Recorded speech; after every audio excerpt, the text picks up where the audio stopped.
دیکھو، اگر تمہیں کوئی قوت بیان اللہ نے دی ہے، اسے قرآن کو بیان کرنے میں صرف کرو۔ جیسے ہم کہتے ہیں کہ توپ سے مکھی نہیں ماری جاتی، توپ جتنی بڑی شے ہے وہ مکھی مارنے کے لیے تو استعمال نہیں ہوتی۔ تمہیں اللہ نے قوت بیان دی ہے، اسے صرف پیسے کمانے کے لیے استعمال نہ کرو، اسے لیڈری چمکانے کے لیے استعمال نہ کرو، اس قوت بیان کو اس قرآن کے بیان کرنے میں استعمال کرو۔ یہ جو نتیجہ نکلا ہے یہ ایک حدیث میں آیا ہے، اور اس میں عجیب لطف ہے۔ الرحمن علم القرآن خلق الانسان علمہ البیان عن عثمان ابن عفان، وہی جو ہے قافیہ چلا آ رہا ہے، بخاری شریف کی روایت ہے، خیرکم من تعلم القرآن وعلمہ، تم میں سے بہترین لوگ وہ ہیں جو قرآن سیکھیں اور سکھائیں، پڑھیں اور پڑھائیں، سمجھیں اور سمجھائیں۔ یہ بہترین ہے، اس کو بہتر نہ کہیں۔ یہ خیر کے بعد من آ جائے گا تو یہ کمپیریٹیو ڈگری ہوگی، انا خیر منہ۔ ابلیس نے کہا تھا میں اس آدم سے بہتر ہوں، خلقتنی من نار خلقتہ من طین، مجھے تو نے آگ سے بنایا، اسے مٹی سے بنایا۔ اگر من نہ آئے تو یہ سپرلیٹیو ڈگری ہے، خیرکم، تم میں سے بہترین لوگ وہ ہیں جو قرآن سیکھیں اور سکھائیں۔ کاش یہ حدیث نقش ہو جائے نوجوانوں کے دل پر۔ کیریئرز کی تلاش کرتے ہیں، ایم بی اے کر لیں، کمپیوٹر میں ایم ایس کر لیں، کیریئر بنے گا، تنخواہ اچھی ملے گی، وہ سارا کچھ اس دنیا کے لیے، عارضی دنیا کے لیے، عارضی زندگی کے لیے ہے اور کچھ بھی نہیں۔ حضور فرما رہے ہیں سب سے اونچا کیریئر یہ ہے قرآن پڑھو اور پڑھاؤ، اور یہ تو ہمارے ذمے لگا کر گئے حضور۔ ختمہ حجۃ الوداع میں کیا کہا تھا؟ میں صرف تمہارے لیے تو نہیں بھیجا گیا تھا، وَمَا أَرْسَلْنَاكَ إِلَّا كَافَّةً لِلنَّاسِ بَشِيرًا وَنَذِيرًا، اے محمد ہم نے آپ کو نہیں بھیجا ہے مگر ساری نوع انسانی کے لیے بشیر اور نذیر بنا کر۔ تو حضور نے تو تبلیغ ابھی صرف اہل عرب تک کی تھی، رسول تو تھے وہ پوری نوع انسانی کی، وہ کون کرے گا؟ وَكَذَلِكَ جَعَلْنَاكُمْ أُمَّةً وَسَطًا لِتَكُونُوا شُهَدَاءَ عَلَى النَّاسِ وَيَكُونَ الرَّسُولُ عَلَيْكُمْ شَهِيدًا۔ ہم نے تمہیں امت بنایا، کس لیے بنایا؟ خیر امت بنایا، امت وسط بنایا، درمیانی امت بنایا، ایک کڑی ڈال دی ہے۔ دیکھیے حضور سے پہلے رسالت دو کڑیوں پر مشتمل تھی صرف۔ اللہ سے جبرائیل نے لیا اور وقت کے رسول کو پہنچا دیا، اب وقت کا رسول پہنچا رہا ہے آگے۔ رسالت دو کڑیوں پر تھی، حضور پر آ کر جب رسالت اور نبوت کی تکمیل ہو گئی، ختم ہو گئے، تو تیسری کڑی لگ گئی۔ اللہ سے لائے جبرائیل، پہنچایا قرآن کو، حضور نے پہنچایا امت کو، اور امت کے ذمہ اب پہنچاؤ ایک ایک انسان کو۔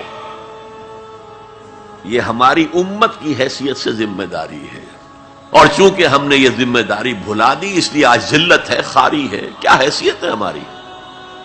150 کروڑ کے قریب دنیا میں ہو کر کوئی انٹرنیشنل معاملات میں ہم سے کوئی رائے لیتا ہے؟ کسنمی پرست کے بھیا کیستی ہو کون تم؟ حالانکہ دیکھیں کتنا بڑا رقبہ ہے، سارے وسائل اللہ نے دیے۔ آج کی سب سے بڑی دولت مسلمانوں کے قدمے کے نیچے ہے، تیل کی۔ عزت نام کی کوئی شے نہیں۔ وہ تیل والے جو ہیں ان کا مذاق اڑتا ہے، چاہے وہ شاہ فہد ہوں اور چاہے وہ امارات کے امراء ہوں، کوئی ان کی حیثیت ہے، کوئی عزت ہے؟ اس اعتبار سے کہ ہم نے وہ فرض منصبی چھوڑ دیا۔ ہمارا فرض تو یہ تھا قرآن پہنچاؤ، اور اس حد تک آپ نے فرمایا بلغوا عنی ولو آیۃ، پہنچاؤ میری جانب سے، اور یہ میری جانب سے یوں سمجھیے انگریزی میں اس کا ترجمہ ہوگا آن مائی بہاف۔ جو بھی حضور کا امتی قرآن پہنچاتا ہے وہ حضور کے بہاف پر پہنچا رہا ہے۔ رسالت حضور کی ہے جو تا قیام قیامت قائم رہے گی۔ نبوت محمدی آپ کے انتقال کے ساتھ ختم ہو گئی، رسالت محمدی تو جاری ہے، تا قیام قیامت جاری ہے، کوئی اور نبی اور رسول آنے نہیں۔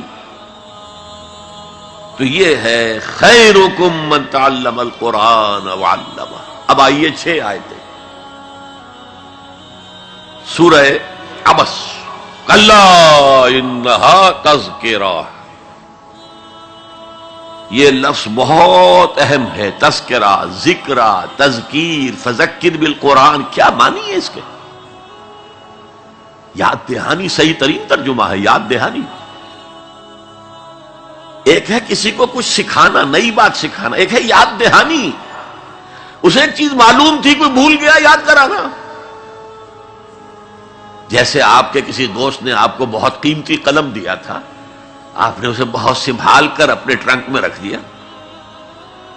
اب سال ہا سال ہو گئے، نہ دوست سے ملاقات، نہ وہ یاد.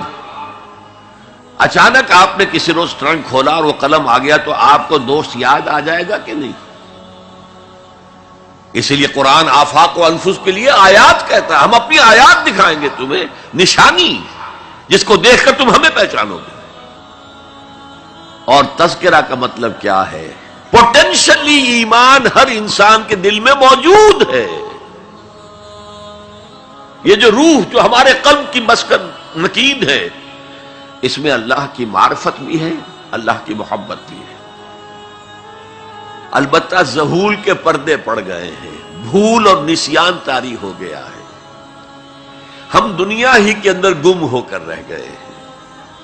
ہماری ساری دلچسپیاں دنیا سے ہیں، لہذا ہماری توجہ ہی نہیں ہے. ورنہ ہر انسان کے دل میں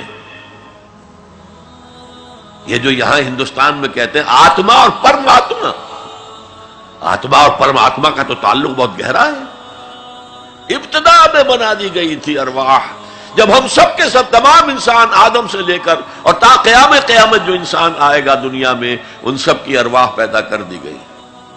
اور پوچھا گیا الست بربکم قالوا بلا. یاد ہے؟